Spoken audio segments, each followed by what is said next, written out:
Praise the Lord. அன்பான சகோதர சகோதரிகளே, உங்கள் யாவருக்கும் இயேசு கிறிஸ்துவின் ஈடு இணையற்ற நாமத்தில் வாழ்த்துக்கள். இந்த ஆலோசனை நேரத்தில் மற்றொரு ஆலோசனையின் மூலமாக உங்களை சந்திக்க தேவன் தந்த நல்ல வாய்ப்பிற்காக தேவாதி தேவனை துதிக்கிறேன். இந்த நாளின் ஆலோசனை பகுதியை பார்க்கலாம். அநேக நேரங்களில் நாம் இப்படியாக சொல்லுவோம், என்னுடைய வாழ்க்கையே ஒரு கோமாளியானதாக இருக்கிறது, என்னுடைய வாழ்க்கை ஒரு சர்க்கஸாக மாறினதாக இருக்கிறது என்று நாம் அநேக நேரங்களில் சொல்வது உண்டு. ஒரு அழகான ஒரு அரண்மனையை ஒரு கோமாளியுடைய கையில் கொடுத்து விட்டால் அவன் அந்த அரண்மனைக்கு ராஜாவாக மாறுவானா அல்லது அந்த அரண்மனையை ஒரு சர்க்கஸ் கூடாரமாக மாற்றுவானா?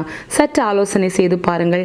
நாமும் அநேக நேரங்களில் நம்முடைய வாழ்க்கையில் அநேக கோமாளிகளுக்கு வழிகளை விட்டுவிட்டு பிறகு ஐயோ என்னுடைய வாழ்க்கை இப்படியாகிவிட்டதே, என்னுடைய வாழ்க்கை இப்படியாக மாறிவிட்டதே, கோமாளியாக இருக்கிறேனே, சர்க்கஸ் கூடாரமாக இருக்கிறேனே என்று கதறுவதில் என்ன பலன் இருக்கிறது? உங்களுடைய வாழ்க்கையை நீங்கள் தேவனிடத்தில் ஒப்பு கொடுக்க வேண்டும். பிசாசானவன் அநேக வேஷங்களில் நம்மிடம் வருவான். நம்முடைய சமாதானம், சந்தோஷம், நிம்மதியை இழக்க வேண்டிய நேரம் வரும்.